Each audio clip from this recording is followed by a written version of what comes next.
मस्त झणझणीत असं काहीतरी खावंसं वाटत असेल ना, तर एकदा माझ्या सांगण्यावरून हे वांग्याचं भरीत तुम्ही नक्की ट्राय करू शकता. तर करायचे काय, हिरवी वांगी घ्यायची आहेत, त्याला मधोमध अशा चिरा पाडून घ्यायच्या आहेत. तेल लावून घ्यायचं आणि गॅसवर अशी जाळी ठेवून वांगी आपल्याला छान सगळ्या बाजूने भाजून घ्यायची आहेत. वांगी एक साईडला भाजतायत तोपर्यंत इथे मी घेतलेली आहे कांद्याची पात. तर ही आपल्याला स्वच्छ धुवून बारीक अशी चिरून घ्यायची आहे. इथे मी फक्त पातच घेणार आहे, त्याचे कांदे मी सेपरेट ठेवलेले आहेत. सोबतच मिरची घेतलेली आहे.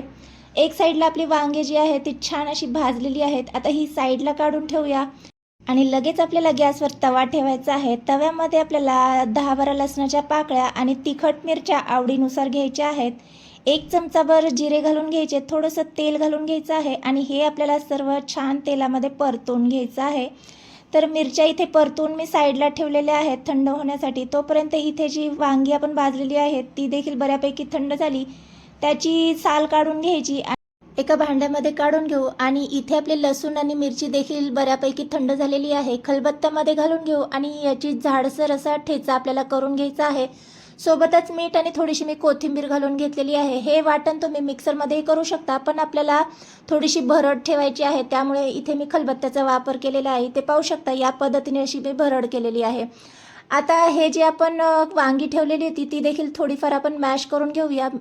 मॅश करतच असताना त्यामध्ये मी जो आपण पातीचा कांदा घेतला होता तो कांदा बारीक चिरून यामध्ये घालायचा. थोडीशी कोथिंबीर घालून सगळं छान एकजीव होईपर्यंत आपल्याला मॅश करून घ्यायचं आहे. इथे पाहू शकता या पद्धतीने. एक साईडला आपल्याला गॅसवर कढई गरम करून घ्यायची आणि त्यामध्ये 2-3 चमचे तेल घालून घ्यायचं आहे. आवडीनुसार शेंगदाणे, मी इथे अर्धी वाटी शेंगदाणे छान असे खरपूस तळून घेतलेले आहेत. सोबतच यामध्ये 2-3 मिरच्या घालून घेतलेल्या आहेत. इथे मी 2 प्रकारच्या मिरच्यांचा वापर केलेला आहे. या ज्या उभ्या चिरलेल्या मिरच्या आहेत ना, या आता मी तळून घेतल्यात. या कमी तिखटवाल्या आहे आणि ठेच्यामध्ये आपण ज्या मिरच्या वापरल्या ना त्या तिखटवाल्या मिरच्या आहेत.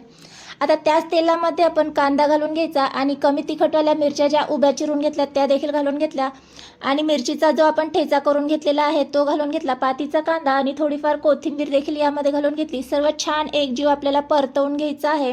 कांद्याचा कच्चेपणा जाईपर्यंत मी 2-3 मिनिटं परतवून घेतलं. त्यामध्ये मॅश केलेली वांगी आणि तळलेले शेंगदाणे घालून घेतले. चवीनुसार मीठ घालून घेतलं आणि पुन्हा हे सगळं एकत्र करून आपल्याला साधारण मीडियम गॅसवर 5 मिनिटं परतवून घ्यायचं आहे.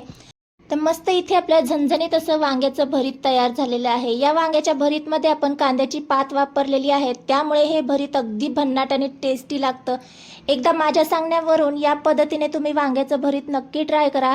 तर तुम्हाला हे वांग्याचं भरीत कशासोबत खायला आवडेल ते मला नक्की कमेंटद्वारे कळवा. आमच्या इथे हे वांग्याचं भरीत कळणाच्या भाकरीसोबत खातात. व्हिडिओ आवडला असेल एक लाईक नक्की करा.